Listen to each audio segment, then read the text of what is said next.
Bonjour chers frères et sœurs de l'Église de l'I-Jésus, nous sommes le lundi 31 août 2020 et dans le cadre de nos méditations quotidiennes sur le livre de l'Ecclésiaste, nous sommes rendus à la capsule numéro 26. Aujourd'hui, pour terminer le chapitre 10, nous allons écouter 3 conseils du sage. Tout d'abord, un conseil en ce qui a trait au bon emploi de la parole, ensuite un conseil en ce qui a trait au leadership, et ensuite un conseil ou des conseils concernant le travail. Tout d'abord, les paroles du sage. Les paroles du sage sont comparées à celles de l'insensé. Il nous est dit au verset 12, les paroles du sage sont empreintes de bonté, mais la bouche de l'insensé cause sa perte. Il commence par dire des sottises et finit en proférant les pires insanités. L'insensé multiplie les paroles, mais l'homme ignore l'avenir et personne ne peut lui révéler ce qui arrivera après lui. L'insensé est aussi quelqu'un qui maudit son prochain.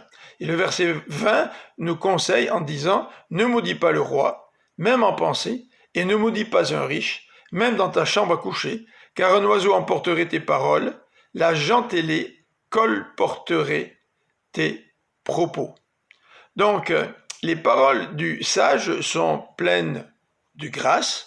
En fait, la Bible nous dit qu'elles font sa réputation, tandis que les paroles de l'insensé, nous dit le verset 12, causent sa perte. Il dit des sottises et il finit en proférant les pires insanités. Donc les paroles aussi de l'insensé engendrent le mal. L'insensé est encouragé à ne pas parler contre le roi ou contre le riche, même dans des contextes de vie privée, même dans le contexte de sa chambre à coucher, car ces paroles risquent d'être rapportées au roi ou à l'homme riche et lui causer beaucoup d'ennuis. Deuxième conseil concerne le bon exercice du leadership. Malheur au pays dont le roi est un gamin et dont les ministres festoient dès le matin. Heureux le pays dont le roi est issu d'une famille dirigeante et dont les ministres mangent en temps voulu pour prendre des forces et non pour s'adonner à la boisson. Le bon leadership.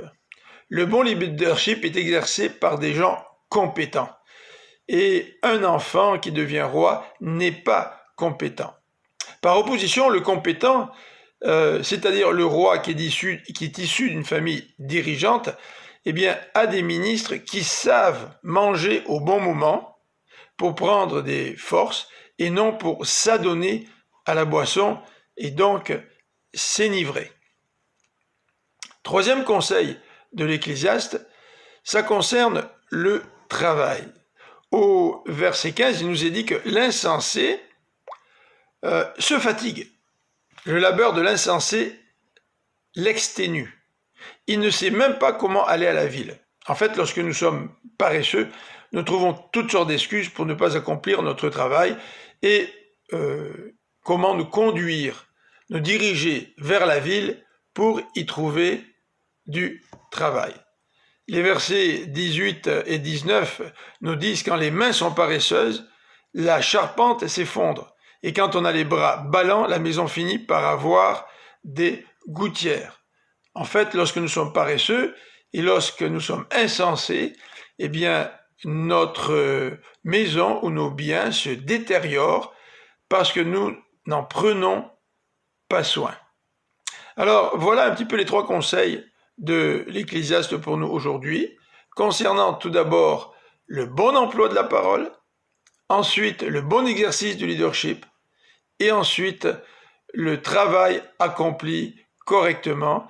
L'Ecclésiaste nous avertit donc des dangers de la paresse. Que le Seigneur nous aide à bien écouter ses conseils et à les mettre en pratique. Je vous souhaite à chacun d'entre vous une bonne fin de journée. À bientôt.